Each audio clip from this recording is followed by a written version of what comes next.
Selamat malam dan selamat datang. Saya Denny, narator dari Rumah Horor Indonesia dan Cerita Tengah Malam. Seperti biasa menyebut kalian untuk mendengarkan sebuah cerita horor di malam hari ini.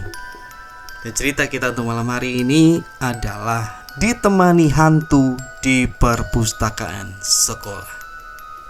Hantu itu biasanya kalau di sekolahan adanya di kelas tertentu, di kamar mandi atau di perpustakaan. Gue gak nyangka kalau gue akan ketemu hantu di perpustakaan sekolah gue. Semuanya berawal dari tugas sekolah. Guru bahasa Indonesia gue namanya Pak Darto. Gue disuruh nyari novel buat referensi tugas. Satu sekolah udah tahu kalau perpustakaan sekolah gue itu terkenal angker dan suka ada hantu yang menampakkan diri. Tapi ya, mau gak mau, gue harus ke perpustakaan itu. Gue berharap perpustakaannya ramai, jadi gue gak terlalu parno. Tapi apes, ternyata sepi. Perpustakaan di sekolah gue cukup gede. Bangunannya sampai 2 lantai, tapi cuma ada 3 siswa dan 1 orang petugas yang gue lihat waktu itu. Gue udah ajak teman-teman gue buat ikutan kesini, tapi mereka gak ada yang mau.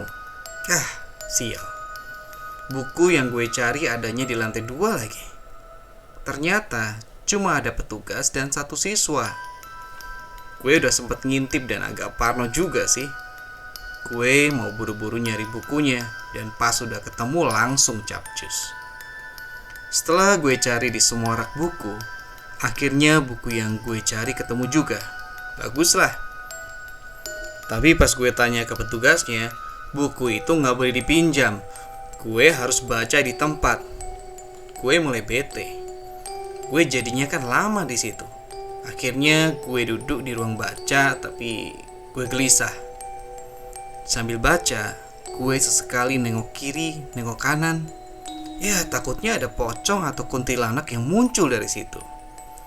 Untunglah gak ada. Pas gue lagi baca, ada seorang siswi yang nyamperin. "Kamu dapat tugas dari Pak Darto juga ya?" tanya dia. "Iya, mana bukunya gak boleh dipinjam lagi. Ribet ini," jawab gue. Gue agak curi-curi pandang juga sih, soalnya dia kayaknya murid baru. Gue belum pernah lihat dia sebelumnya. "Ya udah, gak apa-apa.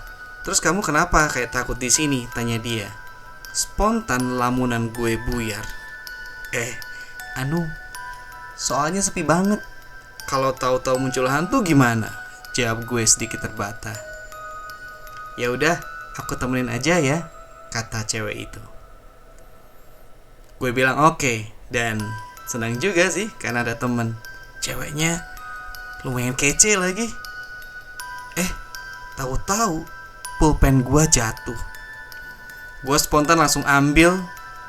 Dia duduknya di depan gue. Saat gue ambil pulpen ke bawah meja, astaga, ternyata dia gak ada kakinya. Ini orang ada atasnya tapi gak ada kakinya. Gue langsung merinding, dan pas gue naik, anak itu cuma senyum, tapi matanya melotot. Nyeremin banget. Gue langsung lari, gak peduli sama buku dan tugas. Buat waktu yang lama gue gak mau ke perpustakaan. Kapok. Oke teman-teman, itu cerita horor kita untuk malam hari ini. Terima kasih sudah mendengarkan sampai akhir. Sampai ketemu di cerita horor berikutnya. Selamat malam, selamat beristirahat.